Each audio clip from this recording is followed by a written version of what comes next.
Bismillahirrahmanirrahim. Assalamualaikum warahmatullahi wabarakatuh. Ya saudaraku, bertemu lagi dengan saya Cecep Ahmad Yasin. Nah, di akhir tahun tanggal 31 Desember 2024 ya, saya akan mencoba membahas kali ini tentang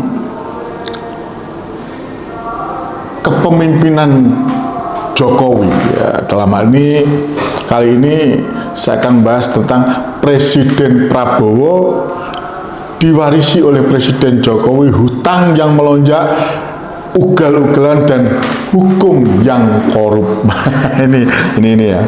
Nah, saudaraku, 10 tahun pemerintahan Presiden Jokowi, rakyat sekarang merasakan sungguh saat semua bahan kebutuhan pokok naik, tidak pernah ada yang turun dan selalu naik 10 tahun, hampir setiap tahun, dan sekarang benar-benar ugal-ugalan. Dulu di eranya Pak SBY begitu stabil harganya. Kenapa? Karena Pak SBY mampu menurunkan hutang dan membuat rakyat nyaman. Itu harus kita akui. Presiden Susilo Bambang Yudhoyono ketika menyerahkan tampuk kekuasaannya sebagai presiden kepada Presiden Jokowi, mau diakui atau tidak, saat itu hutang di Indonesia menurun, bahkan hutang IMF lunas. Bagaimana dengan Pak Jokowi ketika berpindah kepemimpinannya kepada Presiden Prabowo? Presiden Prabowo sungguh saat ini tugasnya sangat-sangat berat, karena Presiden Prabowo diwarisi oleh Presiden Jokowi, oleh Pak Jokowi. Itu hutang yang melonjak, ugal-ugalan, dan hukum yang korup. Ini fakta, ini bisa kita lihat dalam mudah saja, sesungguhnya sudah tersebar. Tapi kalau pengen simpelnya, silahkan lihat di dalam berita Tempo di tanggal 16 Oktober 2024 yang judulnya adalah Rapor Merah 10 Tahun Jokowi Ekonomi, Rasio Utang Dibanding Era SBY. Di era kepemimpinan SBY, rasio utang terhadap PDB menurun, namun melonjak di era kepemimpinan Jokowi. Ekonom dari lembaga riset Break Institute, Awali Rizky, memaparkan selama 10 tahun Presiden Jokowi memimpin, nilai utang pemerintah melonjak drastis. Awali menyebut Presiden ke-7 RI itu buruk dalam mengelola utang pemerintah. Laju kenaikan utang selama 1 dekade tercatat cukup besar. Enggak hanya normalnya, tapi rasionya pun memburuk, ujarnya ya. Ujarnya Awali Rizky ya. Dalam webinar evaluasi 10 tahun ekonomi Jokowi yang digelar daring Selasa 15 Oktober 2024, Jokowi memulai masa jabatan pada 2014 ya. Jokowi memulai masa jabatan pada 2014 dengan utang warisan dari Susilo Bambang Yudhoyono, maksudnya dari Presiden Susilo Bambang Yudhoyono atau Pak SBY, sebesar 2.608,7 triliun. Hanya 2.608,7 triliun. Itu utang-utang digabung dengan utang-utang presiden sebelumnya. Itu utang RI itu hanya 2.608,7 triliun. Jadi era Soekarno, era Bapak Soekarno, era Bapak Soeharto, era Gus Dur, era Megawati, sampai era Pak SBY, itu ditinggalkan semuanya digabung menjadi 2.608,7 triliun. Berdasarkan laporan kinerja APBN yang dikeluarkan Kementerian Keuangan hingga akhir September, utang pemerintah telah menembus 864 8.641 triliun. 8.641 triliun. Di sini saja saudaraku bisa melihat betapa kenaikan Presiden 6 sebelumnya, dari Presiden Pak Karno, Presiden Pak Harto, Presiden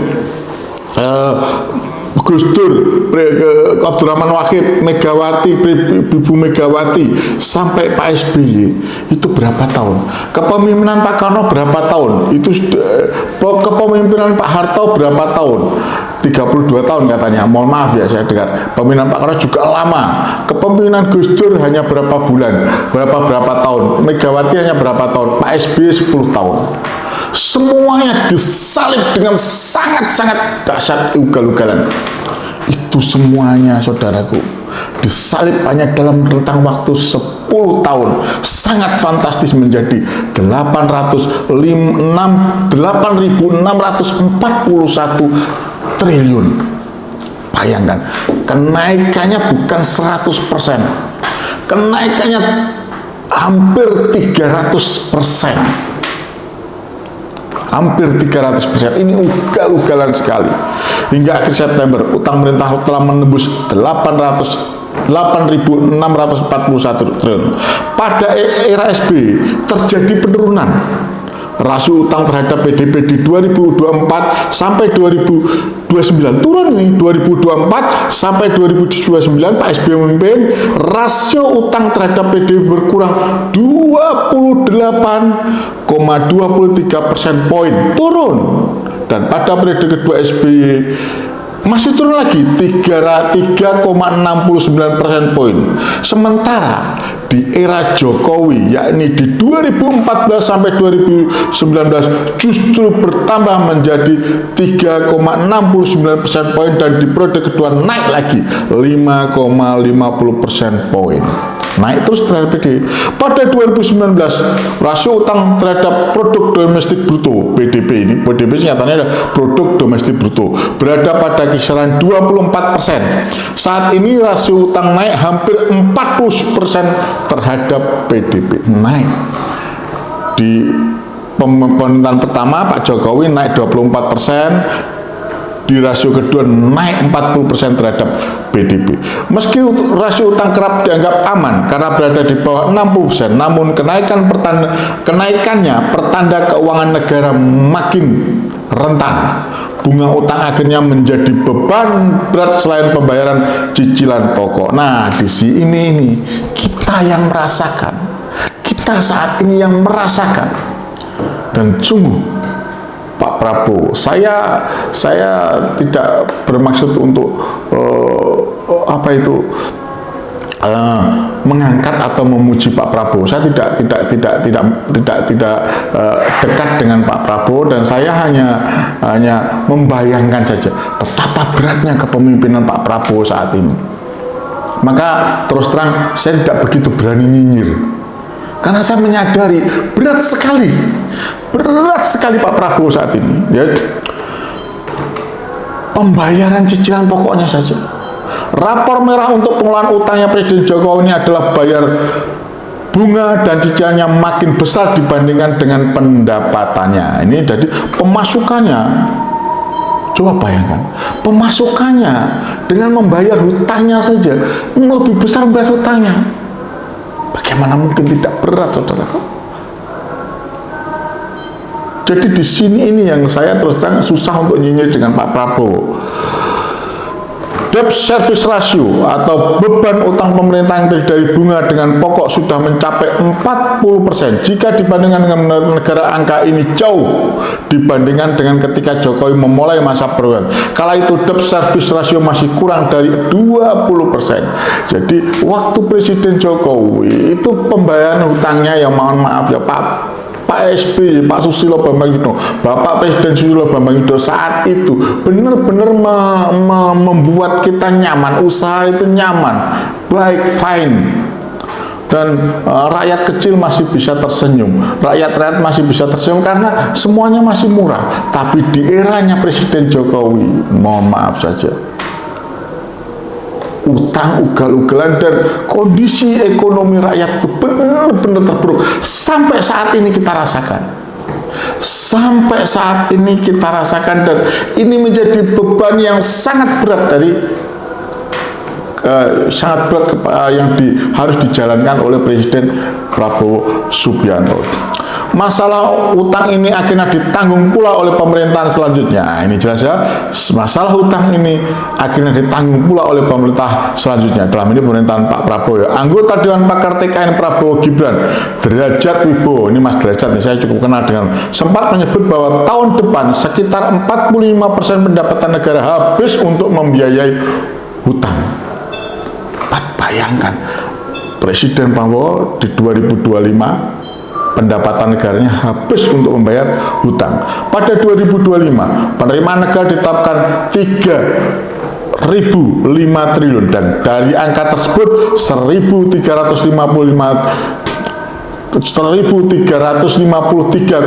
triliun bakal dipakai untuk membayar hutang. Membayar hutangnya lebih besar dari pendapatannya, coba kan. Terdiri dari 800,3 cicilan pokok dan 552 bunga. Karena itu pemerintah harus mencari cara menaikkan pendapatan. Beban utang jatuh tempo 800 triliun bakal ditanggung oleh pemerintah era Prabowo Subianto tiap tahun sejak 2025 sampai 2027. Kita harus menanggung utang yang begitu berat. Utang itu berasal dari pinjaman untuk menanggulangi salah satunya pandemi COVID-19 yang terus terang saya menduga itu banyak dikorup, dan pikiran Jokowi, saudaraku, korupsi ugal-ugalan. Jadi sekali lagi negara ini bangkrut karena korupsi, dan anehnya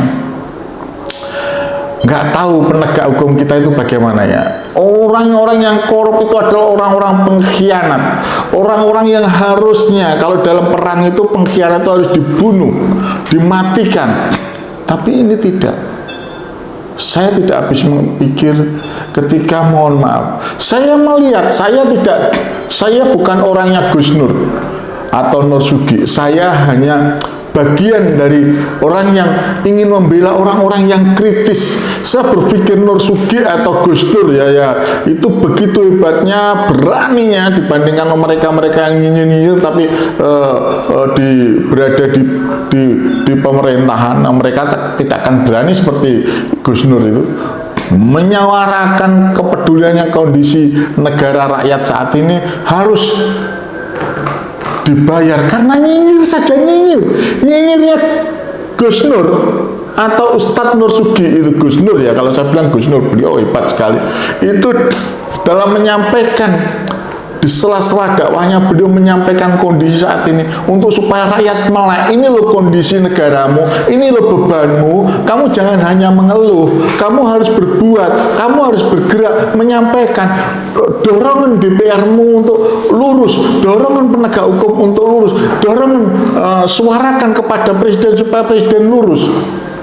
Tapi akibatnya Pak, beliau di penjara, ditangkap ada berapa kali, 2 kalau nggak 3 kali, dan mohon maaf hanya karena nyinyiran beliau kena 5 kalau nggak salah 5,5 tahun, 5 bulan, 5 tahun setengah lah, anggaplah begitu.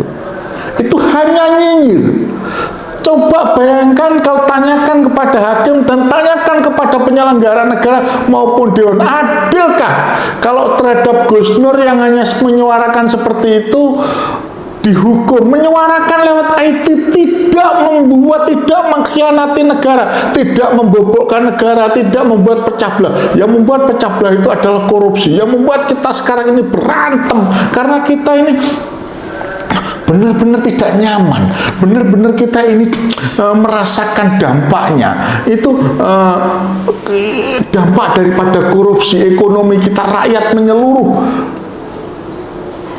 Ketika ada seorang Harvey Muiz, mohon maaf nih, Harvey Muiz dihukum hanya 6 tahun setengah atas nuwun sewu aja korupsi yang hampir 300 triliun, nyolong duit hampir 300 triliun, hanya 6 tahun setengah. Terpaut insya Allah 1 tahun dengan, bayangkan nanti kalau itu 6 tahun setengah itu nanti dipotong remisi, dipotong ini itu, kita bisa jadi Pak Prabowo juga ngomong jangan-jangan Nanti di dalam penjara itu juga ada AC-nya, ada TV-nya, dan bisa keluar masuk. Saya mendengar itu terus terang aja, karena saya praktisi hukum, ada beberapa koruptor yang mudah sekali keluar masuk di malam hari, keluar lantas. Dan ini fakta.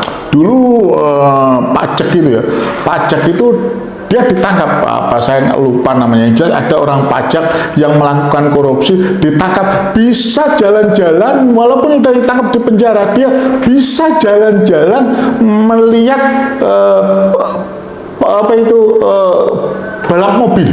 balap mobil itu kan hebat sekali. Inilah kenyataan hukum kita timpang, dan ini saudaraku yang membuat kita ngenes. Bayangkan 300 triliun ya, kurang antara 300 triliun.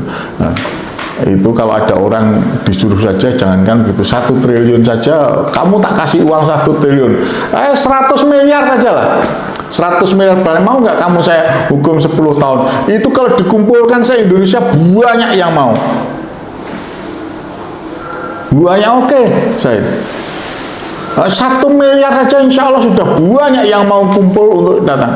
Coba bayangkan, itu saudaraku yang bisa saya sampaikan. Inilah ketimpangan hukum berhubungan dengan 5 tahun kekuasaan Jokowi. Nah sekarang kita bicarakan 10 tahun kekuasaan Jokowi. 10 tahun kekuasaan Jokowi, Presiden Jokowi, penegakan hukum penuh dengan tebang pilih, tindak korupsi dijadikan sandera. Ini pidana, tidak boleh. Kita mengetahui ada korupsi, wajib melaporkan, dan ini contoh yang tidak baik. Dan sehingga apa? Patut menduga kita penetapan Mas Hasto Kristianto. Mas Hasto saya karena kenal, beliau mungkin lupa sama saya, tapi saya pernah beberapa kali berjumpa dengan beliau, ada 2-3 kali berjumpa dengan beliau, omong-omongan, dan saya manggilnya Mas, mohon maaf aja. Kalau saya bukan orangnya Mas Hasto Kristianto dan tidak bermaksud membela Mas Hasto Kristianto. Memang terus terang saya mendengar dari teman-teman KPK lama, Mas Hasto Kristianto itu dulu memang sudah diusulkan apa yang disampaikan oleh Mas sampai itu Novel Baswedan sudah 5 tahun yang lalu. Pertanyaannya, kenapa kalau 5 tahun yang lalu baru sekarang ditetapkan sebagai tersangka? Ada apa? Apakah ini komoditas untuk komoditas politik? Saya sepakat bahwa ini untuk komoditas politik. Saya sepakat, insya Allah saya percaya bahwa memang kemungkinan besar, karena itu pergantian antar waktunya itu melibatkan sekjen, ya dimana kalau saya Bu Megawati saya yakin tidak lah. Tapi kalau Mas Hasto Kristianto kemungkinan ada irisannya, itu saya percaya. Tapi kenapa harus penegakannya hukum sekarang? Kenapa tidak dari dulu-dulu? Kan kita sudah melihat KPK, Komisi Pemberantasan Korupsi, di eranya sebelum-sebelumnya, sebelum Firly Bahuri lah ya, itu tersangka satu itu, tersangka dugaan korupsi itu sampai saat ini juga kebal hukum. Jadi saya mengatakan sama teman-teman, hukum kita itu katanya sih hukum kita semua sama di depan hukum, tapi tidak untuk bagi salah satunya orang-orang yang berduit dan salah satu yang tidak sama diperlakukan depan hukum itu adalah Firly Bahuri. Nah itu ada rentang benang merah yang memang mohon maaf KPK berhubungan dengan penetapan tersangka itu pasti mereka dari awal sudah pegang gitu. Ada benang merahnya memang, tapi yang saya jadikan, kenapa benang merahnya baru dijatuhkan dari 2020, insya Allah Januari kalau nggak Februari 2020 sampai sekarang Desember 2024 baru ditetapkan sebagai tersangka. Kenapa nggak dari dulu-dulu? Ini yang menjadi pertanyaan, ada apa? Dan mohon maaf, saudaraku, para pendengar yang setia, para pendengar yang dirahmati oleh Allah, amin amin ya rabbal alamin, itu pernah mendengar bukan bahwa dalam peristiwa Harun Masiku pernah terjadi upaya KPK melakukan penangkapan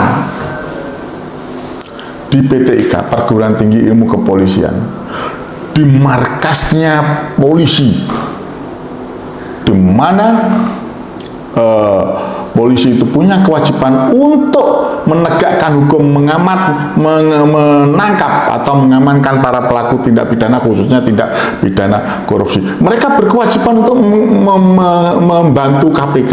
Berkewajiban, bukan berkewajiban untuk membantu, tapi malah mereka katanya melakukan interogasi kepada penyidik KPK dan sebagainya yang mau melakukan penangkapan terhadap Pak Harun Masiku sehingga Harun Masiku lolos. Nah, sekarang kita hubungkan lagi, adakah hubungannya penangkapan itu, saya bilang, apa itu mungkin dilakukan perlindungan itu diupayakan dari Mas Hasto Kristianto atau dari PDIP? Saya yakin tidak. Karena polisi berada jalurnya, berada bukan di bawahnya PDIP atau tapi berada di bawahnya presiden. Maka sekarang pertanyaannya, kenapa waktu itu tidak bisa ditangkap? Siapa yang memerintahkan polisi untuk melindungi Harun Masiku yang mau ditangkap di PT IKA? Itu siapa yang mau memerintahkan mereka untuk melindungi Harun Masiku dari penangkapan yang dilakukan oleh KPK?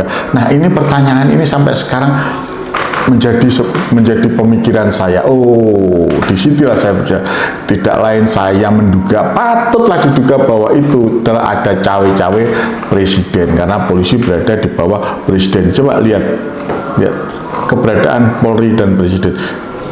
Dan kita melihat sendiri Harun Masiku itu sosok yang biasa-biasa saja. Kenapa sekarang kok bisa kok menjadi istimewa? Padahal banyak kader PDIP yang ditangkap oleh KPK dan itu dibantu oleh polisi.